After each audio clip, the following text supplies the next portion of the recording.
Welcome back to this tense and exciting Alireza Firouzja versus Vasyl Ivanchuk series. So we've covered 5 games and the match score is now 3.5, 1.5 to Alireza. This was an online match played in December 2020. The full details are below. Ivanchuk's trying to pick up some momentum here, come back into the match. But Alireza has white, so he kicks off a game with pawn to d4. And now Ivanchuk goes pawn e6. He had been going knight f6 in the first 2 games, and they had that really sharp Trompovsky stuff, very tactical. He wants to shy away from that, not play to Alireza's strengths. So he invites a French, and Alireza goes for it with pawn to e4. We had d5, and now knight c3 from Alireza, one of the sharpest ways to play, because you invite the winner variation if black wants it. You can also go for a classical variation, but here we had captures on e4, so Chucky goes for this so-called Rubinstein variation. Now after the knight recaptured, knight d7 was played, it prepares knight f6 and then a recaptures with the knight. So we had knight to f3 from Alireza, now this one came to f6 and it was pinned with bishop g5, and after pawn h6, captures here with check, the knight recaptured, and now this bishop came to e3. If it comes to h4, maintaining the pin, then black gets c5 immediately. This isn't bad for white, it's just a different way to play. So it came back to e3, it prevents the immediate c5, but it runs straight into knight d5.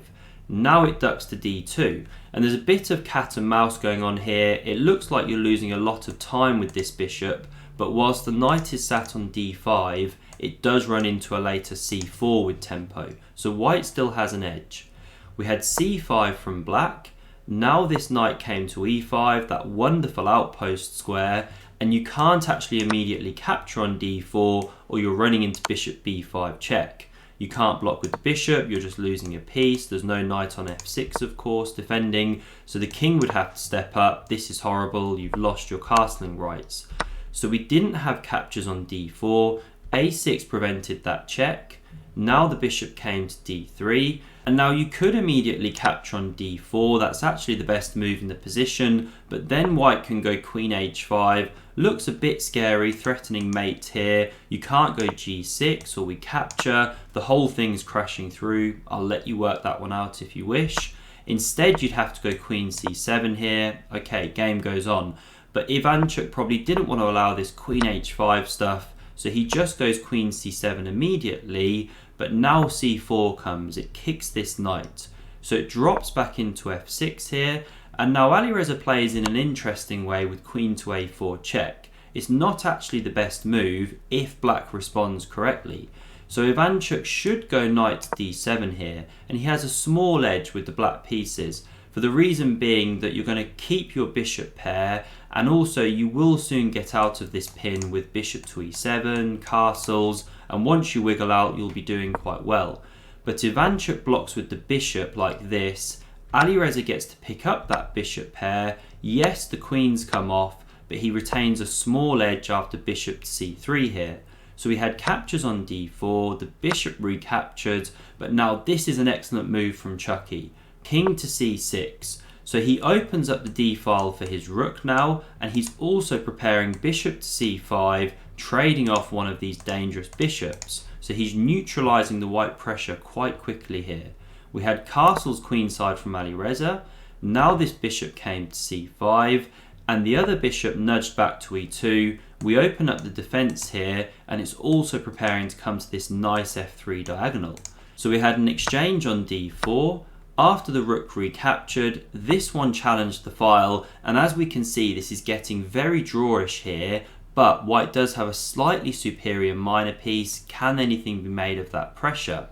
So the bishop came to f3 with check, king c7, and now the rook captured on d8 here, the rook recaptured, and you can completely neutralize the position with rook to d1, the game's heading for a draw, but Alireza wants to play for more, so he goes king to c2 here. We had pawn a5 from Chucky, so he's securing this c5 square, that's why he's doing it, because he wants to improve this knight via d7 and c5. Now we had king to c3, the knight came to d7, and now again rook d1 is best, just challenging that open file, but rook e1 is more ambitious. So you stop the knight from ever hitting e5, it now comes to c5 instead, and rook e3 was played, swinging up the board, defending this d3 square, but it allows black to now get these kingside pawns going, and black actually has a bit of pressure, is actually slightly better in this position. So is Alireza over pushing? Well, pawn f5 secures this e4 square. We had b3 from Alireza, and now g5 came, h3 was played to stop it coming to g4, and here Chucky actually had a really nice shot to start squeezing the position. So if you want to pause and look for the best move, please do so, and if you're enjoying this video, do hit that like button and consider subscribing to the channel to never miss another video in this series.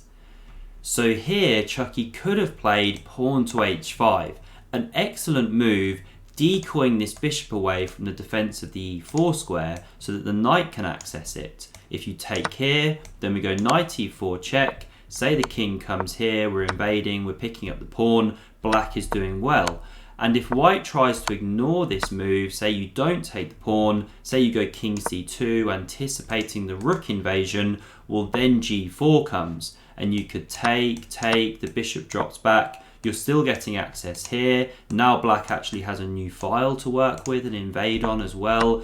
So it's really quite nice for black, a good edge if you play this h5 move, but Chucky missed it unfortunately. He went pawn to b6. Still a solid move, but now that advantage piece has gone because king c2 came, the rook invaded to d4, but it's a bit of a pseudo threat because after king c3 it has to retreat, and now Alireza goes pawn a3, and now h5 isn't working because pawn b4 comes. White is actually in time and doing well.